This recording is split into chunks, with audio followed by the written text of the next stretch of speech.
Hi అండి. ఈరోజు మన ఛానల్లో స్పెషల్ మ్యాక్రోని పాస్తా. పిల్లలు ఎంతో ఇష్టంగా తినే ఈ పాస్తా ఎలా ట్రై చేయాలో చూడండి.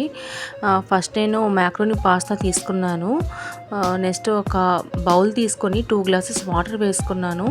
Half teaspoon salt, next half teaspoon oil వేసుకోవాలండి. వేసేసుకొని మనం తీసుకున్న మ్యాక్రోని పాస్తా దాంట్లో వేసేయాలి. నెక్స్ట్ ఒక 10 మినిట్స్ వరకు కుక్ చేసుకోవాలండి. మధ్యలో ఇలా కదిలిస్తూ ఉండాలి.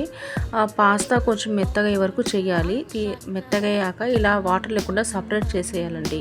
నెక్స్ట్ ఒక ప్యాన్ తీసుకొని 3 టీ స్పూన్స్ ఆయిల్ వేసుకొని అల్లం వెల్లుల్లి ముక్కల్ని ఇలా కట్ చేసి వేసుకోవాలి. ఒక పెద్ద ఆనియన్ తీసుకుని ఇలా చిన్న ముక్కలుగా కట్ చేసి వేసుకొని కొంచెం ఆయిల్లో వేగాలండి. నెక్స్ట్ ఒక 2 టమాటోస్ని కట్ చేసుకొని ఇలా చిన్న ముక్కలుగా వేసుకోవాలి. Half cup carrot, green peas, నానబెట్టిన గ్రీన్ పీస్ వేసుకొని ఇలా 80% వరకు కుక్ చేయాలండి.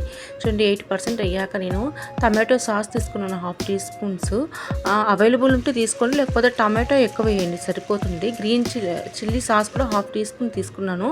అది కూడా అవైలబుల్ ఉంటే తీసుకోండి, లేకపోతే కారం కొంచెం ఎక్కువ వేసుకోండి. Chilli powder half teaspoon తీసుకున్నాను. నెక్స్ట్ ధనియాల పొడి half teaspoon, salt half teaspoon, next garam masala తీసుకున్నాను అండి హాఫ్ టీ స్పూను. ఇవంతా వేసి బాగా మిక్స్ చేసేసి మనం ఉడకబెట్టుకున్న పాస్తాని ఇలా వేసేయాలి. దాంట్లో వేసేసి కొంచెం హై ఫ్లేమ్లో పెట్టేసి బాగా ఉడకనివ్వాలండి. నెక్స్ట్ లాస్ట్లో half teaspoon pasta masala ఉంటే వేయండి, లేకపోతే లేదు, దాని మీద అవసరం లేదు.